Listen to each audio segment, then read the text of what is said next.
99% of people are not willing to do what it takes to make their dreams come true. The Marines have a saying, everybody wants to go to heaven, but nobody wants to die. The center of bringing any dream into fruition is self-discipline. You know, something as simple as food and eating. It's not about your body as much as it is about your mind. It's getting command of your mind to be able to choose actions that are in your own best interest. Every day we are choosing that's not in our own best interest. So if the world is attacking you and the world wants to fight you and the world's trying to hold you down, so you're gonna kick yourself in the balls? So you're gonna stop yourself from getting what you dream. And I think the word discipline has kind of gotten a bad name. We think about it in terms of punishment. I'm not talking about discipline in that way. I'm talking about discipline in the sense that you forego immediate pleasure for the exchange of long-term self-respect. I believe that self-discipline is the definition of self-love. That when you say that you love yourself, that means that you have behavior towards yourself that is loving. Self-discipline is the center of all material success.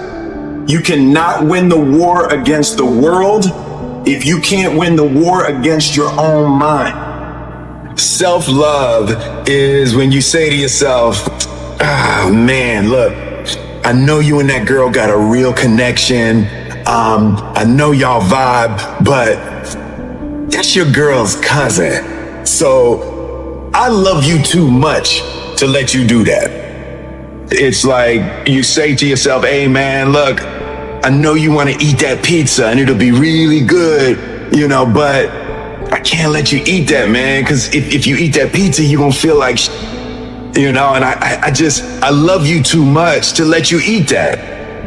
Self-love is, hey, look, I know you got a test on Monday, you know, and I know you really want to go out with your friends. It's Saturday night, you want to go out, but if you fail that test, you're not going to feel good about yourself. You know, I love you too much to let you go out tonight. Self-discipline is self-love. If you want to be happy, you have to love yourself, which means you have to discipline your behavior. The road to sustained happiness is through disciplining your behavior. We tend to base our self-esteem on what other people think. And that's not really self-esteem. Self-esteem is supposed to be how we feel about ourselves. And I was just saying how dangerous it is to allow other people to determine how you're going to feel about you. And it's kind of like looking into a broken mirror. You're going to look in a broken mirror and then change your face to try to look good in this defiled, busted, broken mirror. And it just, other people's opinions is a really way to determine how we feel about ourselves. It don't matter whose fault it is that something is broken if it's your responsibility to fix it. For example, it's not somebody's fault if their father was an abusive alcoholic, but it's for damn sure their responsibility to figure out how they're going to deal with those traumas and try to make a life out of it. It's not your fault if your partner cheated and ruined your marriage, but it is for damn sure your responsibility to figure out how to take that pain and how to overcome that and build a happy life for yourself. Fault and responsibility do not go together. It sucks, but they don't. When something is somebody's fault, we want them to suffer. We want them punished. We want them to pay. And we want it to be their responsibility to fix it. But that's not how it works, especially when it's your heart. Your heart Your life, your happiness is your responsibility and your responsibility alone. As long as we're pointing the finger and stuck in whose fault something is, we're jammed and trapped into victim mode. When you're in victim mode, you're stuck in suffering. The road to power is in taking responsibility. Your heart, your life, your happiness is your responsibility and your responsibility alone. You can make a person smile, you can make a person feel good, you can make a person laugh, but whether or not a person is happy is deeply and totally and utterly out of your control. The prerequisite for spending time with any person is that they nourish and inspire you. They feed your flame. Look at your last 5 text messages. Are those people feeding your flames or dousing your fire?